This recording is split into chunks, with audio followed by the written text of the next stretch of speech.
Não se pode. O intervalo acabou. Não vamos avançar. São quase 5h30. Eu consigo ser boa da mal. A malta que vai estagiar comigo não gosta. Depois toda a gente a trabalhar, boa, até quase chorar. Não, estou a brincar. Mas paga um cafezinho. Posso fazê-los quase chorar, mas paga um café. Nós podemos estagiar com você, não é? Já tive estagiários. Só que o problema é que uma das raparigas que foi não gostava assim muito. Eu não vou obrigar uma pessoa, né? Era fixe. Não é ver, é fazer. Dá para fazer? Então, os estagiários ficam a ver, o estagiário fica a olhar. Então, enquanto o estagiário demora 1 hora para fazer o que eu faço em 10 minutos, mas vai fazer. Não é toda a gente. Qual estágio que tem que fazer?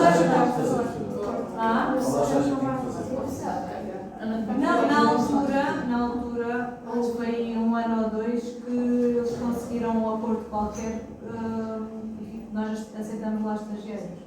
Foi 2 anos seguidos. Aceitado. Isso não é uma coisa que se faz só comigo.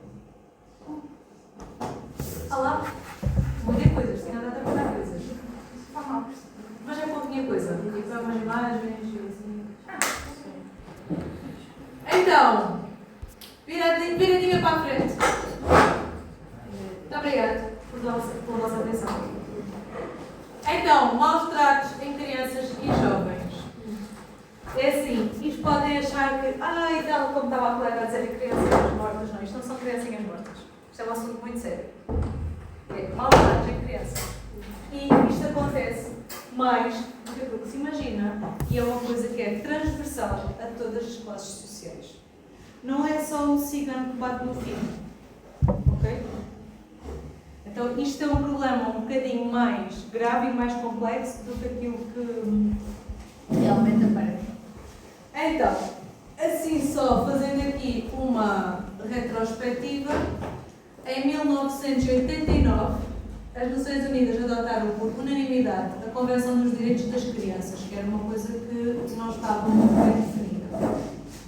E vocês podem achar que, isto foi no século passado, mas isto não foi assim há tanto tempo. Infelizmente é uma coisa que até não tem assim muitos anos, mas pronto, deveria ter mais. Em 1990, Portugal aprovou a Convenção e em 1991 foi formada uma Comissão de Proteção de Menores, que até à data não existia. Em 98 foi a definição das crianças em risco por Comissão Interministerial, articulação do Ministério da Justiça e o da Solidariedade Social. Se vocês saberem, é só para terem uma noção do que é que existe. E em 1999 foi então, entrou em vigor a Lei da Proteção de Crianças e Jovens em Perigo. E entrou em vigor em 2001.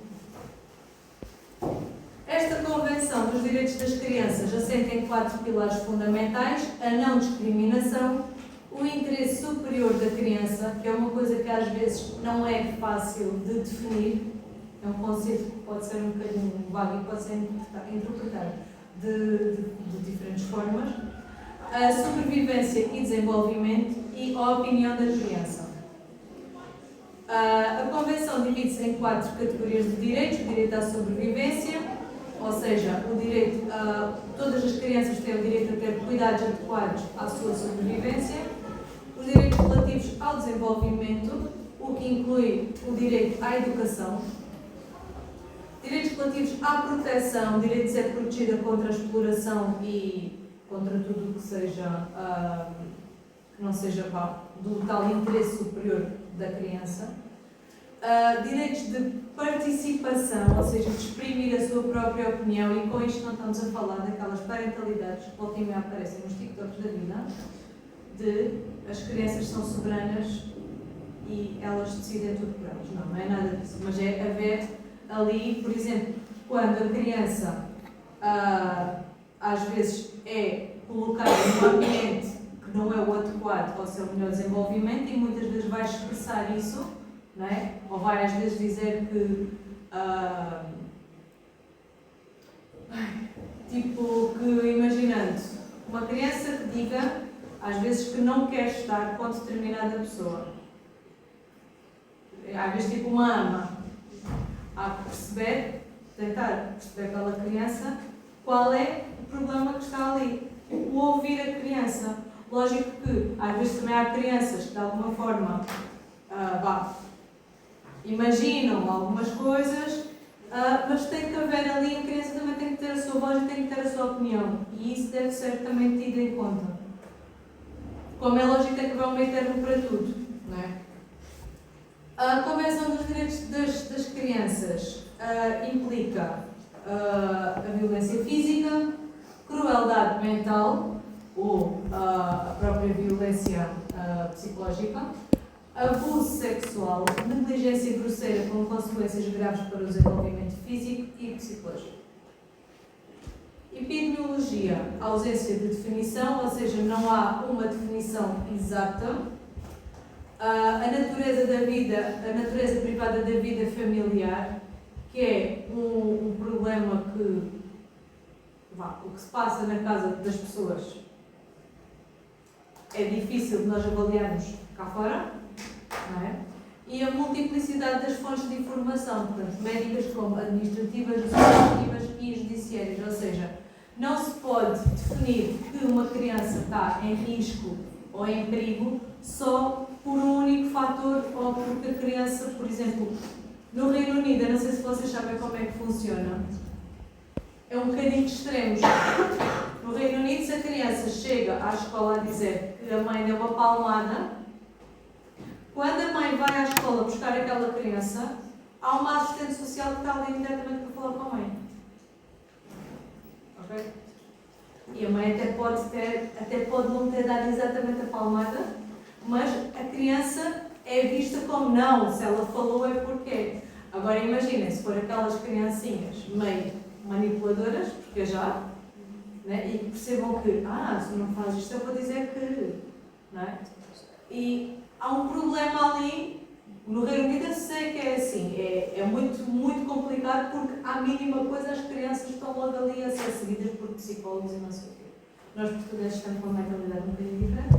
Se fizesse isso, chegava à casa e não ia mais. É assim, lá está, tem que haver um meio termo para tudo, na vida, para tudo. E aí é igual. Aqui a questão não é por uma única entidade, nós vamos definir que a criança não é porque a professora diz, porque ele chega e diz que a mãe deu uma palmada, ou porque tem uma arranhão no braço, ou porque tem uma nódoa negra. Ok, vamos tentar perceber se a nódoa negra, por exemplo, a equimose, que é mais correto, se é realmente fruto de maus tratos, não vai ter só uma, se a pessoa for agarrar, fica pelo menos umas quantas dos dedos, não é? Ou tem que haver mais alguma coisa. E depois também temos, a questão é que as crianças, por exemplo, quando são pequenas, o mais normal é andar de bicicleta caiam, ou andam de patins, ou pelo menos antigamente era assim, quero acreditar que hoje em dia as crianças ainda brincam, não é? Já cada vez menos, mas ainda brincam, e é normal andarem com equimoses, nomeadamente nas pernas. Agora temos que depois ver sempre aquele nexo causal.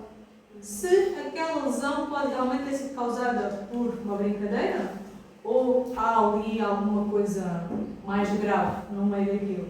Importa sempre perceber isso tudo, através de várias vias. Agora, o que nós vamos falar aqui do síndrome da criança maltratada. Então, a definição em sentido lato, definição na lei penal, de definição e os diferentes tipos de abuso e repetidas manifestações diagnosticadas e os objetivos da autópsia médico-legal, orientação dos procedimentos autópicos nos casos objetivos. Então, esta definição médico-legal deste síndrome. Atos ou condições abusivas ou negligentes, porque a negligência por si só já é um ato de violência, porque se eu deixo, por exemplo, uma criança pequena em casa uma tarde inteira, ou se eu deixo, por exemplo, um bebê com a mesma fralda o dia inteiro, é certo que aquele bebê vai ficar com assaduras causadas pela fralda. É uma negligência da minha parte para com aquele bebê, não é? Ou seja, não é necessário, não é aqui, não deve ser.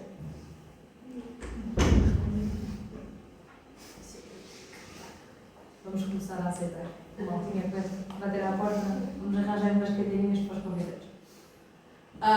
Ou seja, o facto de nós omitirmos o cuidado de saúde ou simplesmente haver algum desleixo, isso por si só já é maus tratos.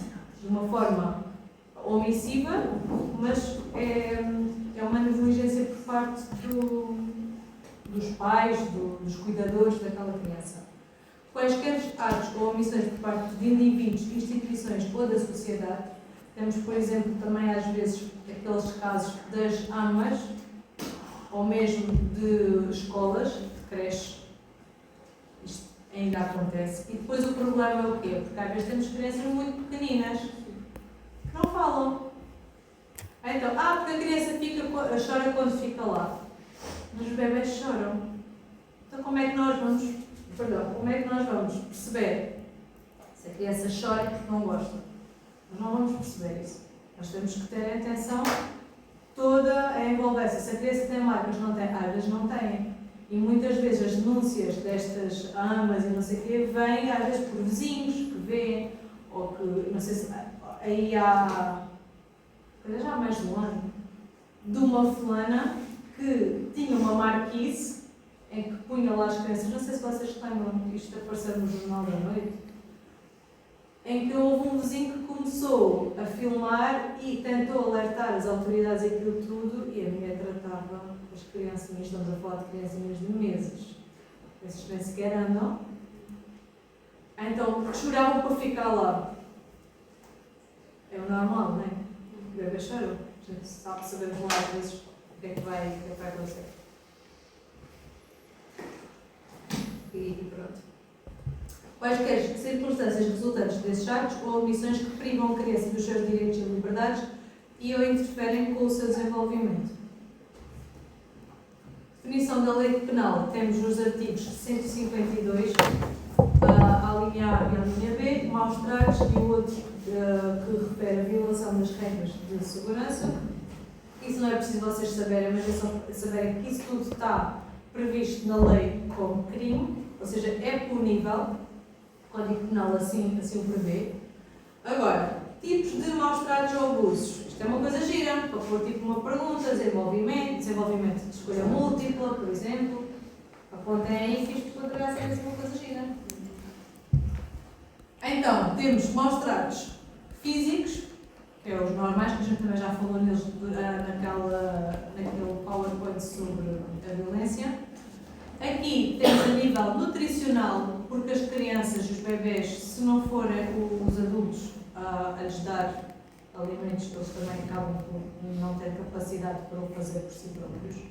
Sexuais, emocionais, omissão de cuidados de higiene e cuidados médicos, o não levar ao médico, ele está doentinho, mas fica aqui e já passa. Não é?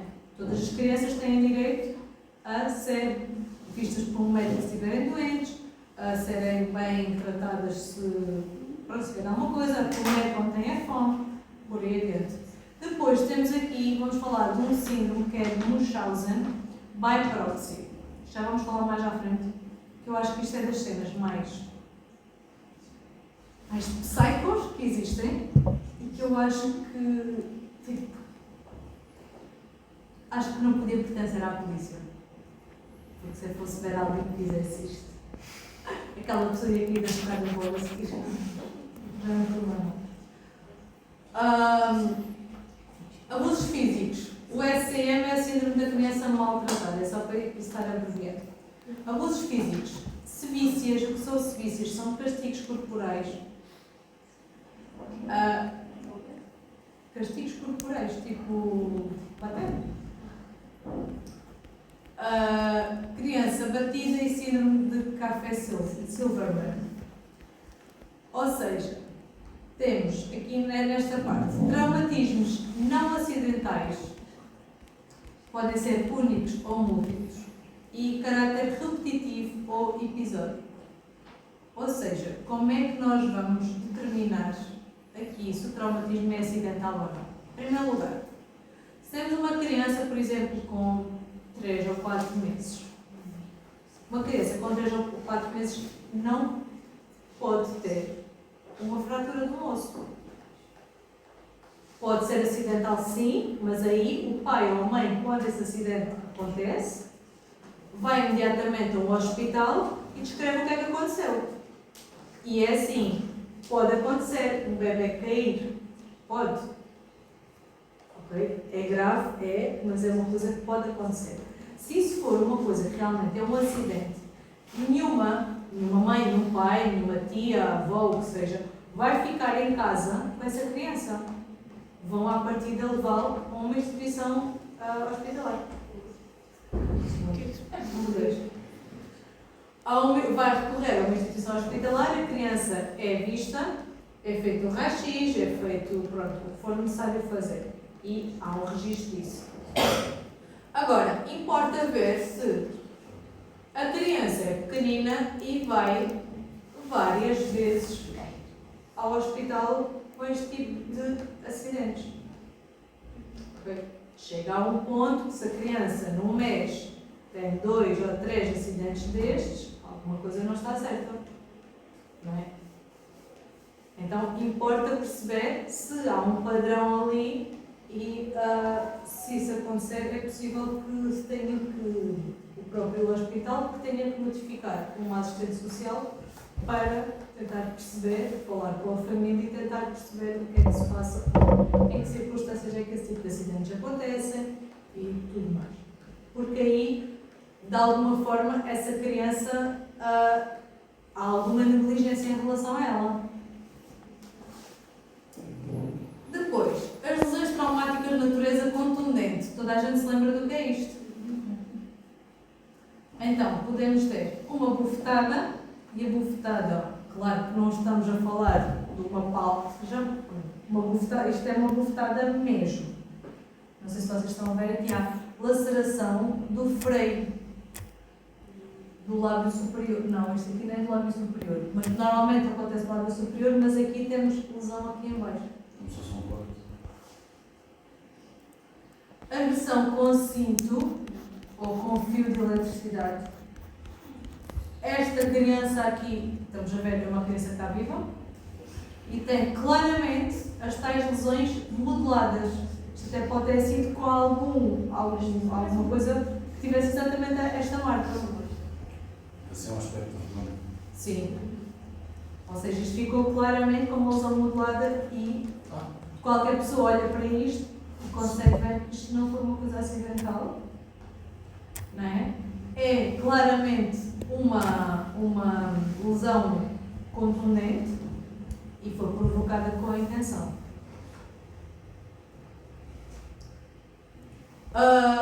O abanar pelos ombros, nós já vamos ver porque isto é um síndrome específico.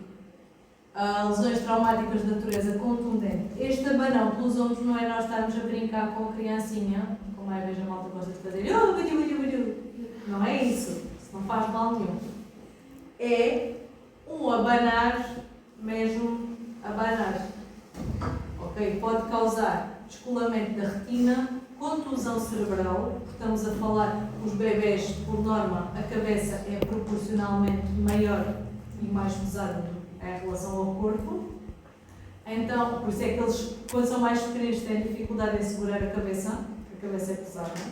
E se nós vamos abanar, a cabecinha anda ali, não é? Hemorragia cerebral e pode dar luxação occipito-atloideia, ou seja, o buraco occipital, logo com a primeira cervical, que é a atlas. Então, esse abanão da criança, se for feito mais ou menos até aos 2 anos de idade, encaixa num síndrome, que é o síndrome Shaken Baby, ou síndrome da criança abanada, ou Shaken Baby Syndrome. Basicamente, este síndrome é uma boa coisa para perguntar. Este síndrome, sim. Este síndrome, para nós considerarmos que todas as características daquela agressão encaixa aqui, ou melhor, a definição dele, basicamente a criança tem até 2 anos de idade e é sacudida com violência, bastante violência. O que é que isto pode causar? Hematoma subdural ou hemorragia subaracnoideia, hemorragia retiniana, muito típico deste síndrome, focos de contusão na medula, na zona cervical, menos frequente, fraturas do crânio, traumatismo torácico com fraturas dos arcos costais, traumatismo abdominal com lesões nas vísceras maciças e ocas, ou seja, isto se for feito assim de uma forma mesmo louca, mata o bebê, seguramente. Aqui temos um ataque que mostra o crâniozinho do bebê e que... Dá régua, espaço, os dois lados. O quê? Dá régua, assim, espaço. Os Aqui isto é normal. Aqui temos as suturas e sendo um bebê, as suturas ainda estão muito vincadas, não é? E os ossinhos acabaram praticamente de se unir e vão estar muito evidentes. É possível sobreviver, atenção, aquelas fraturas todas, aquelas hemorragias, é a definição daquele síndrome no seu expoente máximo. Para além disso, pode fazer também algumas lesões esqueléticas a nível dos ossos longos, lesão diafisária em relação à clavícula e à grelha costal, multiplicidade em diferentes idades, ou seja, também temos aqui o facto de agarrar nos braços com força, temos os ossinhos ainda super técnicos, eles se partem com facilidade. Depois temos, já não fazendo parte exatamente daquela síndrome, mas lesões traumáticas de natureza contundente, como torção, dismetria dos membros, estiramento, por exemplo, às vezes faz-me imensa confusão, e vai lá que a maior parte das vezes não corre bem, aquela maltinha que as crianças estão a fazer birras e eles levantam-no por um braço. Há gente a fazer isto na rua. Eu já vi, e eu às vezes penso assim, tipo, é a minha paranoia, não é? A minha filha até 1 ano de idade eu dormia muito e eu ia à pediatra perguntar se ela tinha algum problema. Porque eu acordava ali 10 minutos para ver se a menina respirava. E a vez ela estava a dormir e eu sacudia, ela chorava e eu, pronto, está a chorar, está tudo bem. É assim, uma pessoa quando trabalha num sítio que às vezes está em contacto com estas coisas, fica paranoica. Depois eu tive que pensar assim, calma, miúda, porque eu tinha amigas minhas que não dormiam porque os meninos choravam, eu não dormia porque a minha não chorava. É loucura mesmo. Então, este tipo de... Isso por causa do síndrome da morte do recém-nascido. Paniquei, as crianças a dizer à pediatra, façam exames. E ela dizia, mas a menina dá vergonha. Como? Como assim é bom? Eu ia sempre ali depois a nas mãos. Mas pronto. Porque a minha filha com 3 dias dormia tipo 5 horas durante a noite. Vocês estão a ver o que isso é? Para muita gente é um sonho. Para mim era pânico. Não, tem 3. Às vezes acordam 2 em 2 horas. Ela hoje em dia, se for preciso, dorme 14 horas. Nada. Eu tenho medo que ela seja adolescente. Quando ela for adolescente, não a vejo. Ela deita-se na sexta, acorda de mim. Né? Porque os adolescentes, por norma, dormem mais horas. Mas pronto. É bom, sim senhor, é muito bom. Nunca ouvi que elas mais têm que acordar às 6 da manhã. Os meninos querem ver televisão, não. Está tudo muito bem. Mas isto para vos dizer que isto há uma série de coisas que acontecem e aqueles puxões no braço, lógico que tem que ser um puxão com alguma força para provocar.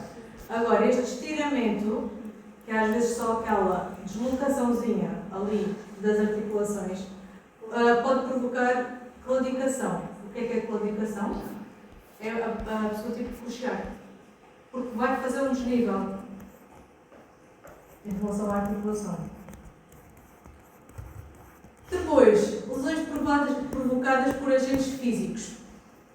líquido a ferver, como a água, por exemplo. Aqui temos um corpo de um bebê completamente queimado. É ali uma zona na cozinha que poderá ter escapado. Como é evidente, uma queimadura destas não é acidental. Tal como já tínhamos visto numa outra imagem com as zonas cá-partidas são de uma queimadura acidental. Assim que a pessoa está a queimar, ou o bebê chora, há a tendência de tirar. Nunca vai ficar o corpo todo queimado. E aqui temos queimaduras, se calhar, de segundo grau. Já estão. Depois, aqui, metal aquecido, e aí já são coisas realmente, já é violência física mesmo proporcionada. Queimadura com ponta de cigarro. Isto é uma coisa que volta e meia também se ouve falar. Claro, sempre em contextos de maus tratos e muitas vezes em famílias com hábitos de drogas, álcool, esse tipo de malta assim. Queimadura com ferro de engomar, parcialmente cicatrizada. Ou seja, aqui, por exemplo, temos queimaduras com um garfo. Dá exatamente para ver que é a forma do garfo. Ou seja... Sim, isso deve acidental não tem nada. Isto, não. E outros também não. Carência ou privação de alimentos com repercussões a nível do crescimento e desenvolvimento. Estatura e pés inferiores aos limites mínimos considerados normais para a idade e sexo. Por isso é que existe uma escala de percentil em que se enquadra a criança relativamente à idade e ao peso e à sua estatura. E a criança tem, por norma, tem que se enquadrar ali a partir do percentil lá. Acho que aquilo é até, não sei se é até, acho que até percentil 50, é ali médio, pode estar um bocadinho mais gordinho, um bocadinho mais magrinho, mas depois... A mim sempre quiseram por causa da altura. Também tem a ver com a altura. É mais alto.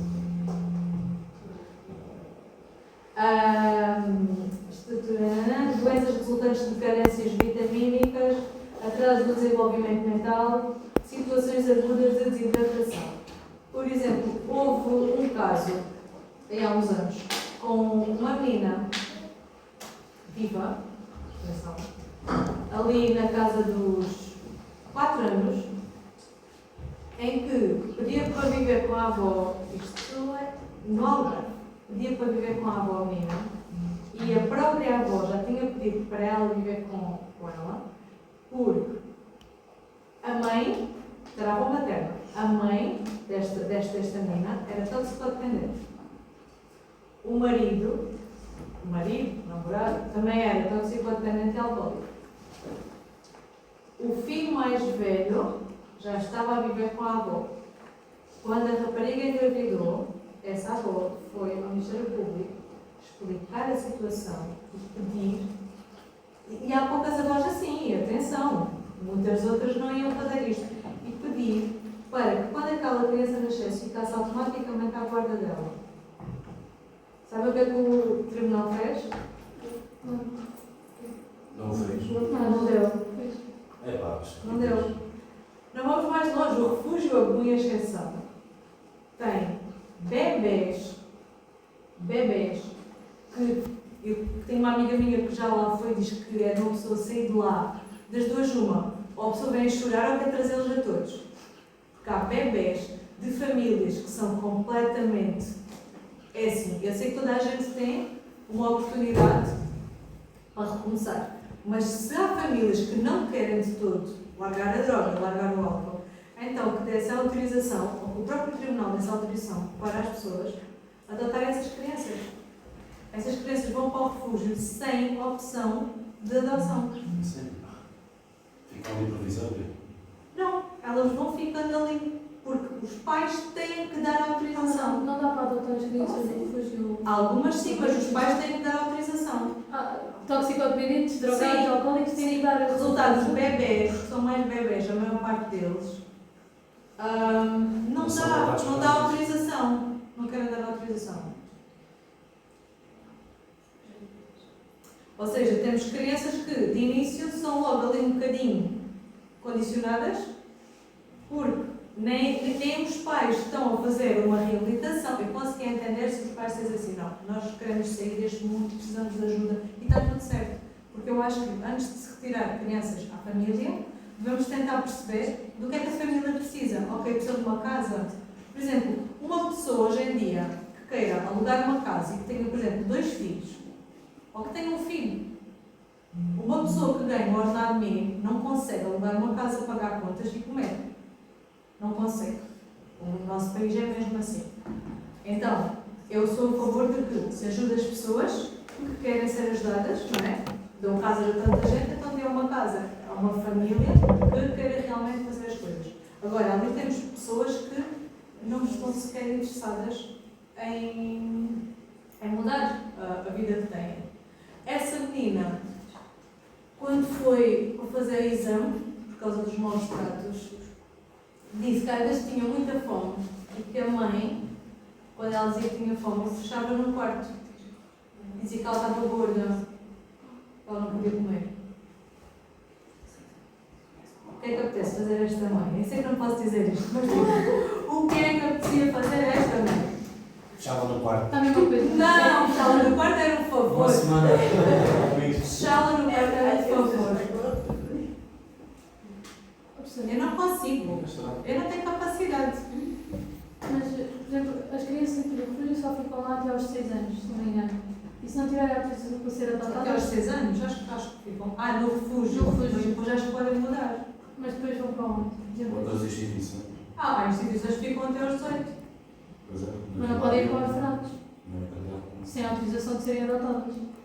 Eu não sei como é que funciona. Sei que ali há uma série deles, porque eu achava que, conforme as circunstâncias em que a criança nasce, né, que de alguma forma se são retiradas à mãe porque as condições são más, eu achava que o próprio tribunal teria capacidade de tirar a custódia à mãe, se for uma coisa fundamentada. Atenção, não é chegar ali e simplesmente tirar uma criança e dar para a adoção. Agora, o que eu fiquei a saber foi que há necessidade disso, de dar uma autorização. Eu conheço uma pessoa que posso-vos dizer que ainda tem, hoje em dia, um nível de vida alto, ok? É médica, nunca teve filhos e andou na altura a querer adotar. E simpatizou com uma miúda, porque eu acho que de alguma forma, quando nós vamos a um sítio desses, acaba sempre por haver alguém que uma pessoa empatiza mais. Pronto. Se bem que eu acho que é sempre complicado, porque há que explicar também àquela criança as coisas normais, e há aquela fase, por exemplo, a adolescência, não sei o que, há aquela revolta, e não deve ser completamente fácil, mas eu acho que com vontade tudo se faz. Esta senhora que eu conheço chegou a ser família de acolhimento. A menina tinha um problema de saúde e tudo. Ela chegou a proporcionar uma série de cuidados. Ia buscar quase todos os fins de semana, férias e não sei o que, A família era toxicodependente e nunca deram autorização para ela adotar. Nunca deram. Inclusive, da própria instituição chegaram a dizer: então, mas a doutora não preferia uma menina saudável. Quer dizer, aquela menina tinha a oportunidade, não é? Se calhar de ter uma família, como nunca teve antes, ter cuidados de saúde que se calhar outra família não conseguiria dar. Sim, Não é? Porque às vezes temos que ser realistas. Porque quando a gente empatiza, não é por ser doente ou ser saudável ou ser bebê ou ser mais velho. Não é por aí. E eu acho que quando houve essa ligação e isso tudo, e depois a pessoa em questão ficou devastada com isso, depois optou por deixar de ser família de acolhimento. De se afastar, por ser logo que não ia haver a mínima hipótese. Ou seja, ninguém ia adotar, mas quem queria adotar também não pôde. É complicado. E depois já essas burocracias todas, e possivelmente a Luís já foi há uma série de anos, possivelmente a Luís até cresceu naquela instituição E olha, e até a vida dela. Mas é assim, às vezes é assim. Mas pronto. Conheço um outro caso, uma rapariga que adotou uma criança e por acaso uma tia via a menina e a miúda está. A miúda é boa da bonita. É que a mãe nem sequer é bonita. É muito querida, mas a miúda é linda. Mesmo boa da bonita. E aquela miúda, bem, que sorte. Que sorte. Vinha com. Era pequenina quando foi adotada. Vinha com marcas de cigarros no corpo todo. Marcas de cigarros. E depois a miúda já tinha 2 ou 3 anos quando foi adotada. Vinha assim, vinha de fralda ainda. Usava fralda, tinha boas dificuldades em falar. Tipo, completamente desnutrida. E a miúda é assim. Como a mãe consumiu cocaína e heroína durante a gravidez, a miúda tem bué tipo hiperatividade e essas coisas. Mas já estamos a falar de uma miúda, lá além disso é muito complicado. A miúda andou em psicólogos, em meditação. Causa de desenvolvimento e tudo, Mas já lá a nível de desenvolvimento até coisa. Agora, a nível de da parte de concentração e não sei o que, aquilo altera uma série de coisas. É assim uma coisa absurda. Mas a miúda, pronto, a miúda acho que estudou até o 12º. Não, acho que já estudou até o 12º, ou está no 11º, uma coisa assim. E é boa aluna e tudo. Acho que é assim um bocado alugada. Mas pronto, tipo, teve a oportunidade e acho que é muito fixe mesmo. Bom, voltando aqui. Carência ou privação de alimentos com repercussões. Isto acontece tudo. Aqui temos um caso claramente que houve aqui uma privação de alimentos. Pode ser de forma intencional ou pode ser de carências económicas, mas de carências económicas normalmente não chega assim a um ponto destes, porque há sempre aquele mínimo, pelo menos para dar à criança. Aqui temos mais um raio-x em que só esta forma, as pernas, não sei se vocês conseguem perceber, mas isto aqui. Ai, eu estou tão mal nas minhas costas. Eu estou tipo velha. Isto aqui é porque estas perninhas já têm gesso. Porque aqui temos fratura. Aqui temos fratura. E o facto das pernas também estarem assim mais arqueadas. Isto não é um bebê de fralda. Isto tem as perninhas assim mais. Depois é que começa a ficar a perninha mais dividida. Ou seja, temos aqui uma série de fraturas que não foi um acidente de moto. Aqui também temos fraturas. Não, aqui não é fraturas, desculpem. Mas escrevi as já não lembro. Estão a ver aqui, aí acho que se vê melhor. Parece que faz assim uma bolinha nas costelas, nos arcos costeiros. Isto são calos ósseos. Calos ósseos são o quê? São fraturas antigas que solidificaram e que formam ali uma calcificação à volta. É como se fosse tipo a cicatrização do osso. Agora, o problema é, se esta criança vai ao hospital e fazem um raio-x e se verifica isto, e pergunta-se assim aos pais, então o menino ou a menina alguma vez partiu alguma coisa, já foi ao hospital? Não, doutor. Tudo normal. O que é que isto significa? Significa que houve fraturas que não foram ao médico. Não é? Porque assim, as costelas também não há uma forma de colocar gesso, nem nada disso. No entanto, tem que haver um registro clínico de aquela criança que foi ao hospital, tem que haver uma série de repouso, e às vezes tem que haver um género de colete para não interferir, não sei o quê, até consolidar. Aqui vê-se, é a mesma, só que está numa perspectiva de meio de perfil. Ou seja, aquelas bolinhas aqui onde está a setinha, logo abaixo, tem ali duas.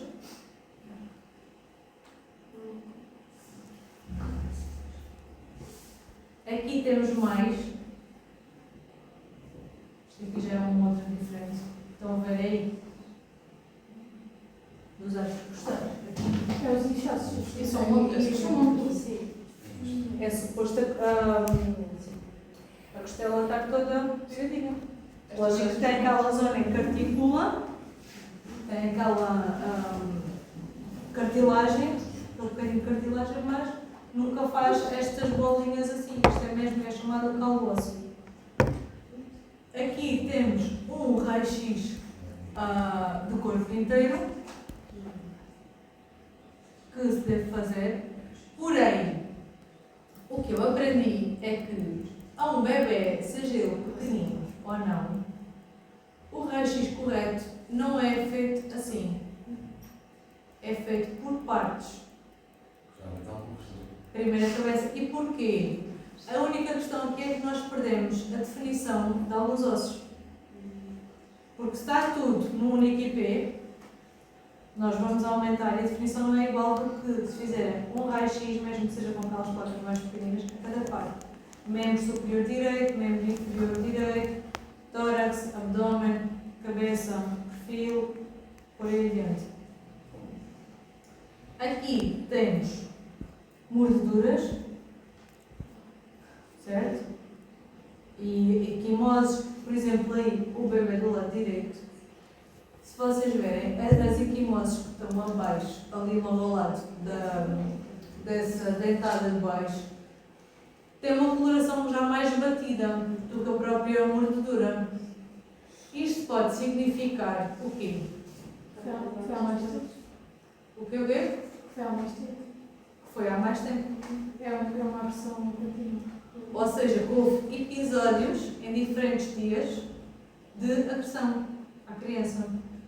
E é isso que muitas vezes nos importa ver no hábito externo, e por isso é que o hábito externo é tão importante. Se nós temos tanto uma criança como um idoso, e no idoso é preciso perceber o que é aquela fragilidade vascular normal da idade e o que é que não é tão dessa idade. E nas crianças, ver bem se temos várias equimoses ou se temos várias lesões, perceber há quanto tempo é que cada uma delas foi feita. Porque se nós temos equimoses que estão amareladas, com equimoses que estão recheadas, com outras que estão mais vermelhas, então cada uma delas foi feita em dias diferentes. Isto implica que haja um abuso físico repetido. Então é uma criança que claramente sofrerá maus tratos em casa. Aqui temos mais. Aqui esta menina, coitadinha, levou uma espada que ficou literalmente com os dedos marcados. Aqui também temos um outro ali em cima. Aqui do lado. É o quê? Só remédios. Isto parece mais uma lesão modelada de qualquer coisa, porque isso parece que está assim meio a rechear. Estas imagens não têm grande definição, porque também não é fácil de agora contar coisas no mundo. Aparece logo linha amiga. Por exemplo, já aparece uma linha amiga, não peça suicidar-se, não sei o quê, eu não tinha pensado assim, meu Deus. O que é que será que as crianças da Google começam no meio tempo?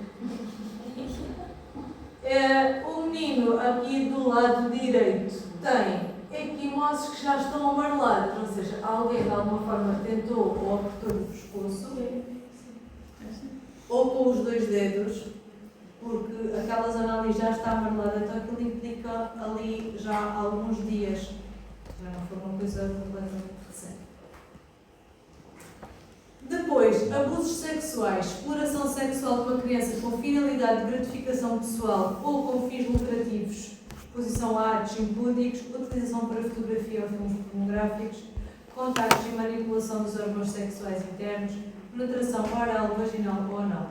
Isto é punível pelo Código Penal no artigo 171 e 179, que prevê a punição ao abuso sexual de crianças.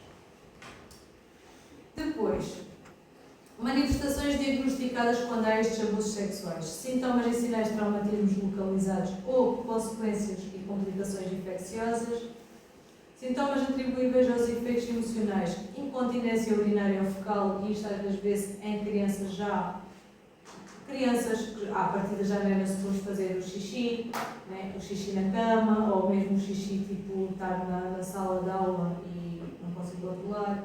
Anorexia, comportamentos para suicidário, ou seja, a criança muitas vezes, criança e às vezes adolescentes também, acham que o problema são eles. Porque as crianças, quando passam por este tipo de maus-tratos, associado a isto aos maus-tratos psicológicos, em que é tipo, portaste mal, agora vais ser castigada. Ou seja, é incutida à criança uma culpa para a própria criança achar que a culpa é dela. Ok? Que não pode contar a ninguém e ser-se culpada por um abuso do qual é vítima.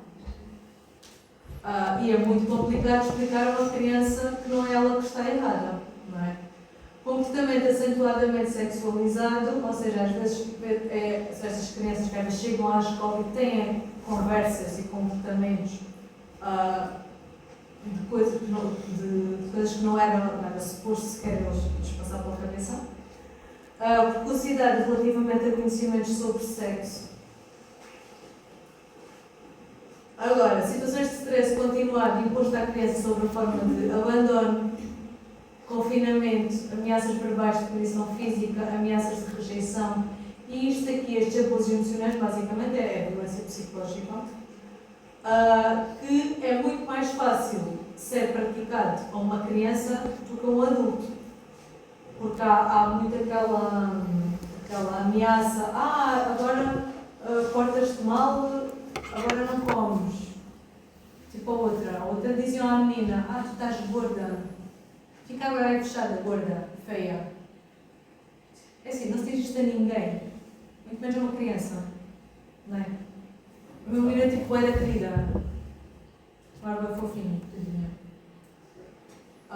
E isto tudo porque a avó tentou interferir para ficar com a menina. Já ela tem 3 ou 4, acho que já tinha 4 anos. Por isso imaginei, 4 anos na vida de uma criança, com pais assim, como é que vai ser aquela personalidade? Isso é muito complicado. Não é fácil. Ameaças verbais de punição física, se não se portar bem, se não for o melhor aluno, se não for o melhor naquele desporto, se não passar de ano. Ou seja, atenção, nós devemos dizer às crianças assim, olha, se não te portares bem, não é? Tem que haver também às vezes um incentivo. Agora, aqui isto normalmente está associado à punição física. Ok? É assim, e a minha também diz que ela tem que se portar bem, só que ela depois acha que cada vez que se porta bem tem que ter um prémio. Para tipo, vamos vestir, né? Só tem que trabalhar para ela. Abusos emocionais, omissão de cuidados de higiene e cuidados médicos, tal como nós já falamos. Negligência na prestação de cuidados gerais de higiene diária. Eritema das fraldas. Isto acontece muito quando não há uma boa higiene do bebê que usa fraldas, não há um rabinho lavado, ou seja, é sempre a fralda pelo xixi e vai fazer irritação e às vezes a criança fica mesmo tipo com a zona da fralda toda com o eritema, que é a pele fica quase em carne viva, toda vermelhinha e aquilo dói, não é? Convenhamos. Falta a consultas médicas de vigilância e de profilaxia, consultas periódicas de rotina, vacinação, ou seja, isso quase que não existe. Falta de assistência da doença, irregularidade do cumprimento da prescrição, infecções de repetição e muitas vezes pode levar à morte. Às vezes vê-se, por exemplo, crianças que, e isto é relatado às vezes por médicos que trabalham ali, que vão há quanto tempo é que tem tosse, há quanto tempo é que tem o ranhito no nariz, fica o ranho assim todo verde. Anda assim há mais de 2 semanas, por exemplo. Ok. Depois há uma coisa que, às vezes pode haver pais que não sabem exatamente avaliar, mas quando a criança tem, por exemplo, aquela pieira E isto acho que até nós quando éramos pequenos põe-se a mãozinha e sente-se que parece que tem aquela farfalheira toda na árvore brônquica. O ranhito verde nunca é bom. Okay? Ranhito incolor, chega quase à boca, eles andam quase todos na creche. Quando o ranhito é verde, deve-se ir ao médico.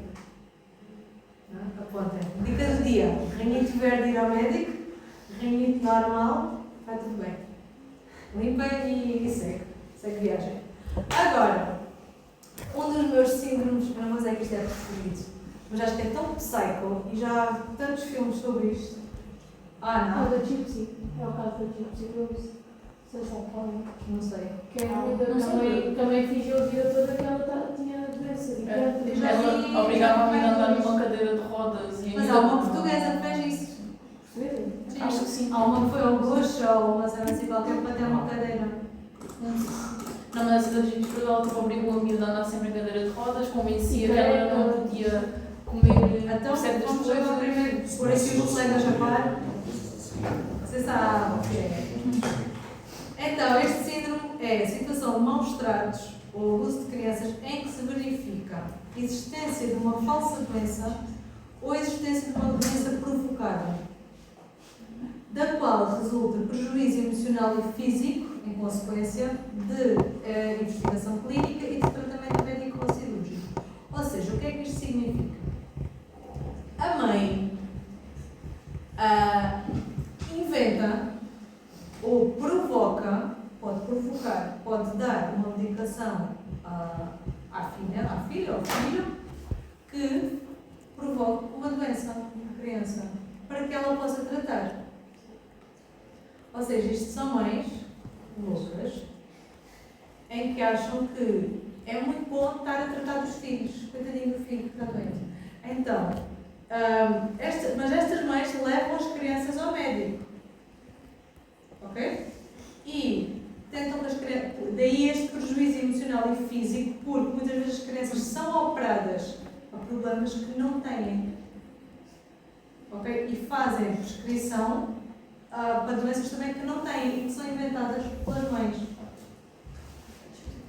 Em Portugal, eu sei que houve um caso, eu nunca encontrei depois isso na net, porque acho que isso é uma barra muito grande, de uma senhora que foi, inclusive, que a criança andava, acho que nunca andou na vida, porque andava a fazer uma cadeira de rodas, e depois foi um programa qualquer, eu disse que era do Goxa, não sei se é do Goxa, mas um daqueles programas das manhãs que ajudam, mas não sei o quê.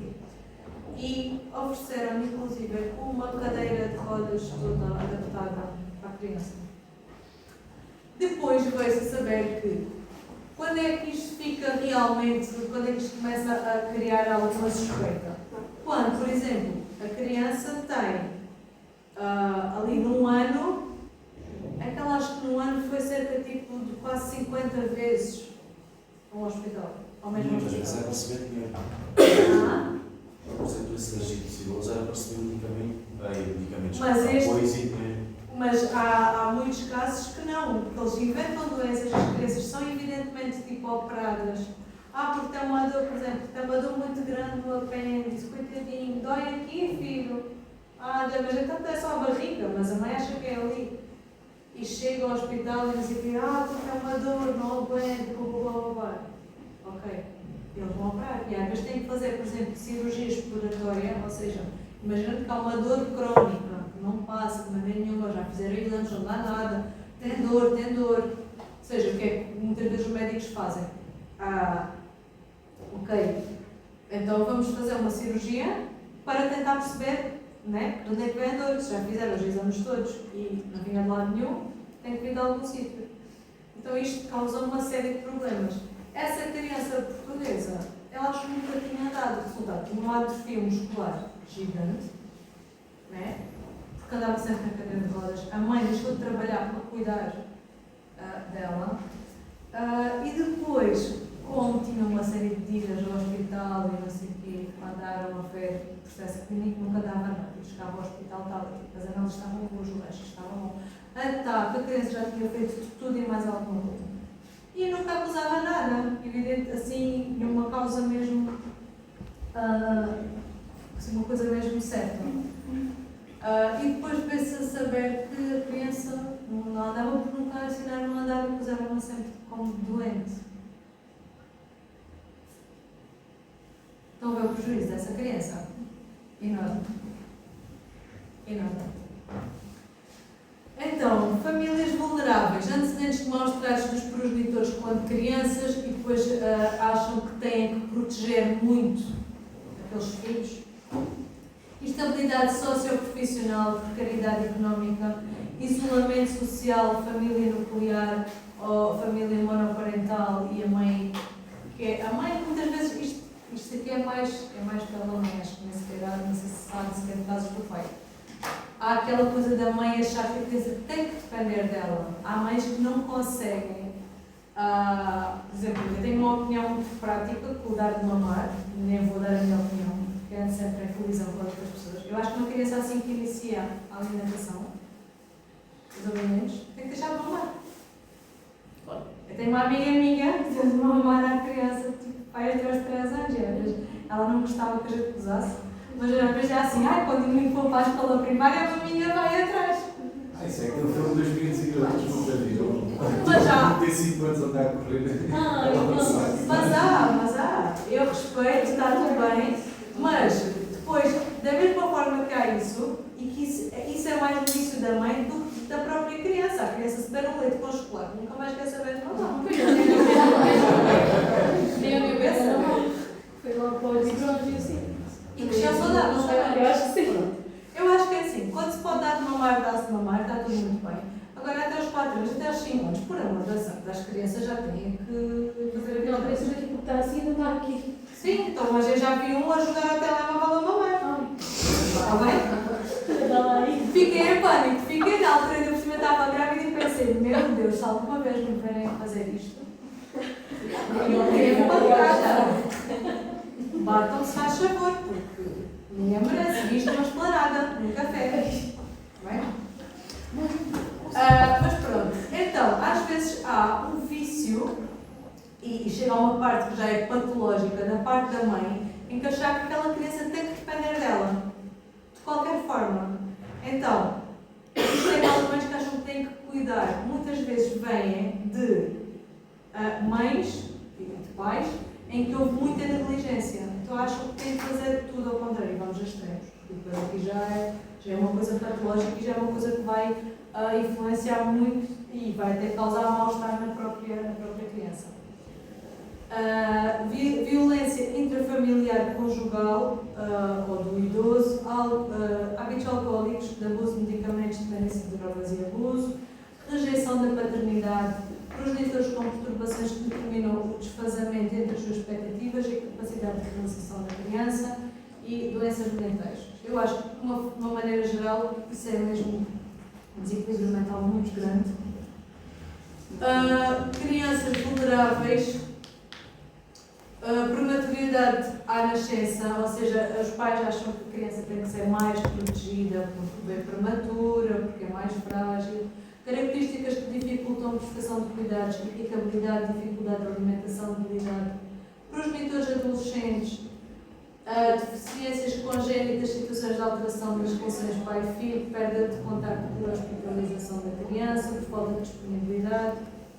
Depois, isto é um outdoor espanhol que foi feito contra a violência infantil, foi criado por uma associação espanhola e que... eu não consigo mexer isto.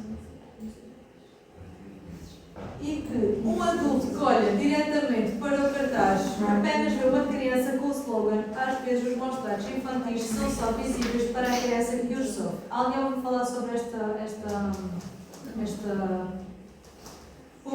publicidade, vá por assim dizer? Não. Depois... A pessoa aproxima-se. Não é pessoa aproxima-se.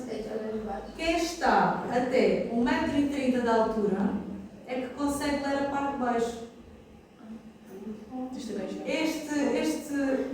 Isto foi impresso de uma forma que um adulto só lê a parte de cima. Uma criança até 1,30 m consegue ler a parte de baixo que diz: se alguém te roubar, liga-nos e vamos ajudar. Ok, só para a criança.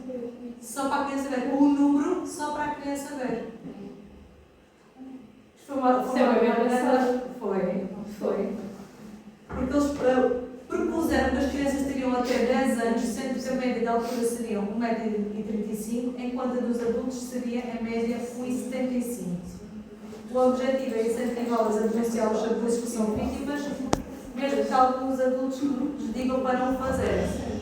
Ou seja, a criança conseguia ler, uma criança com 10 anos já lê, conseguia ter aquela percepção que o adulto não.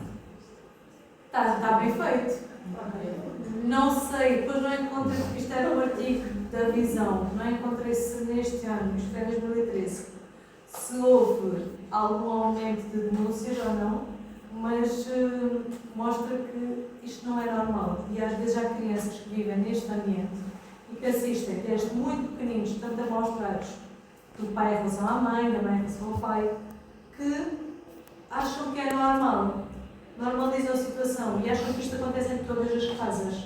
É normal, tipo, a violência. E às vezes esta chamada de atenção, tipo, não é normal no adulto magoar, pode dar para abrir um bocadinho os olhos. Agora, exame pericial autóptico, ou seja, a autópsia. O principal objetivo, sempre, a nível das crianças, é determinar a etiologia médico-legal da morte. Ok? Aqui o artigo 152 do Código Penal refere a maus tratos e infração das regras de segurança em relação às crianças. O que é muito importante? Análise de informação hospitalar. Saber se houve alguns internamentos, qual é a história que aquela criança tem a nível de historial clínico. Mesmo sendo uma autópsia médico-legal, importa saber isto, mesmo pela questão dos maus tratos. Se foi admitido pelo hospital, saber a que horas é que foi admitido e a que horas é que foi declarado óbito. O motivo do internamento. Qual foi a evolução clínica? Hipóteses de diagnóstico que possam existir. Causa da morte que possa pensar isto por parte do hospital. E elementos anamnésios, ou seja, se teve outras idas ao hospital, alguns problemas de saúde que tivesse. Regra geral, estas vítimas são levadas ao sistema de urgência em fase agónica, ou seja, naquele período em que já estão praticamente inconscientes, por motivo de doença súbita, convulsões ou queda, com a história de ser uma criança muito frágil, que facilmente faz nódulas negras, ou seja, há sempre aquela maneira de tentar fazer com que a criança coitadinha era tão frágil, bastou uma coisinha de nada e ela ficou assim. Observação. Antes do hábito externo e do interno, fotografar o corpo inteiro com e sem vestuário. Efetuar raio-x, cabeça, tronco e membros, ou seja, corpo inteiro. Muito importante. Mesmo para percebermos aquela tal questão dos calos ósseos, sobre fraturas antigas. Os calos ósseos aparecem em qualquer osso que seja consolidado assim de uma forma natural. Okay? Não é só a nível das costelas. Depois, análise da informação. Se veio do hospital, é outra informação toda que está na parte de trás. Se vem, por exemplo, diretamente de casa, informação policial ou do médico que verificou o óbito, data e hora do óbito, local onde se encontrava a vítima, características dos sinais positivos de morte e existência de lesões traumáticas, história fornecida pela pessoa responsável pela criança. Regra geral, o óbito ocorreu na residência em tempo injustificadamente anterior à participação da ocorrência, observando sinais evidentes de lesões traumáticas, por motivo que dizem eles, às vezes, doença súbita, convulsões e a queda em consequência dessas convulsões com a história de ser uma criança muito frágil. Um caso que eu já tive, que foi assim a cena, a pessoa não pode falar assim, assim a coisa mais, que eu acho que não vou esquecer, que foi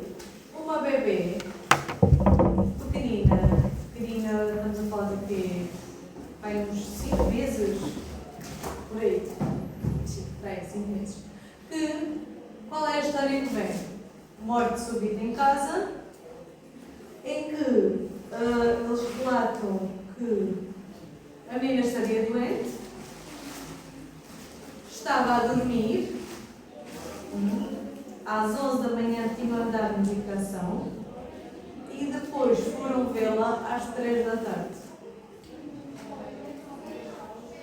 Uma criança com 6 meses já tem introdução alimentar.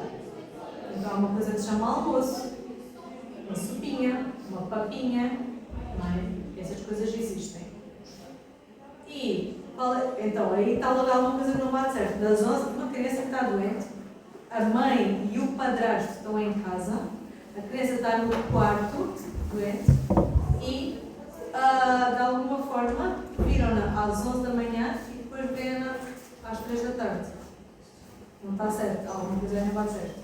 Essa parte escorreu logo assim um bocadinho mal. Depois foi a questão de que a mãe estava em casa, mas o padrasto é que foi dar a medicação. Você tem alguma coisa contra os padrastos? Não. Eu também tenho uma enteada. É como se fosse minha filha. Agora, eu acho um bocadinho esquisito. Achei isso um bocadinho esquisito, mas aceitei. Aceitei até começarmos a abrir a cabecinha da criança. Então, o que é que a criança tinha na cabecinha? Contei esta história no ano passado. O que é que a criança tinha na cabecinha? Tinha uma fratura. Tinha uma fratura, não tinha uma artéria por fora e tinha uma fratura na cabeça. Tinha hemorragia subdural, ou seja, a hemorragia subdural é claramente lesão traumática. Não tem como ser de uma outra forma. A não ser que seja uma hemorragia, de um AVC hemorrágico que babe para a parte subdural. Mas, por norma, não. Tinha essa hemorragia, tinha um edema cerebral enorme, que por si só já é causa de morte e aquela hemorragia com aquela fratura também. E agora explica-me uma coisa: como é que uma criancinha, no berço, subitamente tem uma fratura na cabeça sem marcas nenhuma? Digam-me, Vossa Justiça. Queda não é. Chorar. Não é uma.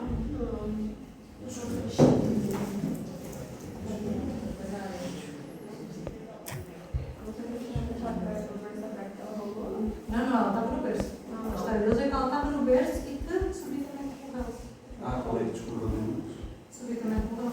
Estava assim quando eles chegaram ao pé. Então, como é que está numa fratura? Há duas maneiras. Ou há um traumatismo direto, não é? Que tem uma marca de fora. Ou pode ser uma fratura por compressão. Então, como é que se pode fazer uma coisa dessas numa criança? O facto de, por exemplo, até com a própria almofada, não fazer assim.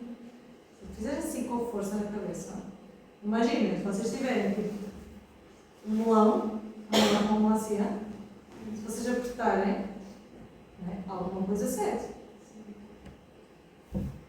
E então, ali, claramente, foi uma morte traumática. Né? E, à partida, a gente acha que foi o padrasto, não é? Mas também não sabemos bem a mãe. Aquilo foi a judiciária depois é como conta do caso. A pessoa não soube nada do caso. O que a mataram eu percebi logo. Sim, mas claro que Nem sabe, foi na net. Na net? O quê? Não, vou todos os casos que já foram feitos. Oh, É isso certo, não mas saber o são. nome. Claro. Por isso, há muito esta conversa de teve convulsões, as convulsões dá para a pessoa bater em qualquer sítio, não é? Que é normal. E quebram. Depois, exame do hábito externo, orientado no sentido de pesquisar desfazamento do crescimento estado ponderal em relação à idade cronológica, ou seja, ver todo o desenvolvimento nutricional daquela criança, sinais de desnutrição ou desidratação, sinais de falta de higiene, sinais de negligência, cicatrizes de lesões traumáticas que, se veja de alguma forma, foram infligidas por alguém, lesões traumáticas recentes, e isso pode-nos dar a ideia se aquela criança é realmente vítima de maus tratos, ou se foi. Exame do hábito interno, orientado no sentido de pesquisar lesões traumáticas e lesões patológicas, para podermos ter o nosso diagnóstico da causa da morte.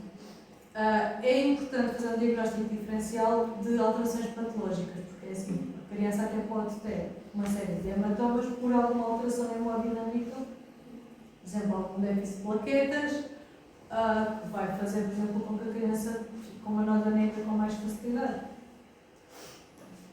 Depois, exames complementares, histopatológicos, diagnósticos da causa da morte com a datação das lesões traumáticas, por norma pede-se sempre exames histopatológicos e toxicológicos também. Não que a criança vá beber umas cervejas, mas muitas vezes há substâncias medicamentosas que são dadas à criança também, ou para elas. Eu tenho em crédito, sem médico, tivesse sido autopsiada, teria dado positivo. Eu sou dessas, eu vou atrás dessa teoria. Mas pronto. Substâncias medicamentosas, os biológicos, bacteriológicos, também investigação criminal, investigação de filiação, para o caso de haver alguma suspeita de que aquela menina, porque eu descobri que ela não era filha, não era minha filha, era filha do amigo, do pai. Vamos ver? Agora, prevenção. O que é que importa nisto? Ser detectado, quando é detectado, denunciar, exame pericial médico-legal de avaliação do dano, em que vai avaliar se realmente aquela criança era vítima de maus tratos ou não, pelo menos a nível físico. A nível psicológico, pode-se fazer exame médico-legal de psicologia, também é possível. Tipificação do crime e, como é lógico, aplicação da justiça. Isto, se calhar, o próximo PowerPoint damos para a semana? Para a semana? Sim, para a semana. Ou qual é a vossa disponibilidade? Para a semana temos um outro também. Ainda faltam muitos tópicos? Não, faltam 2. Falta este, tem 18. Querem despachar já isto? Ai, não. Se ficar para a segunda, dá para dar o outro também? Vai ter que dar. E depois terça é revisões. Yeah. Então eu vou até fazer uma coisa. O outro é constante. O outro é qual? Esperem. É este. O outro tem 15. Vou mudar coisas, porque eu já não gosto desta imagem. Mas eu vou fazer uma coisa, ainda esta semana, ponho logo o PowerPoint segunda-feira, logo disponível. E vocês ficam com a matéria toda para participar da criança. Se já for com isso, Não esqueci. já disse que não sei nada, calma, não vou pegar, porque é para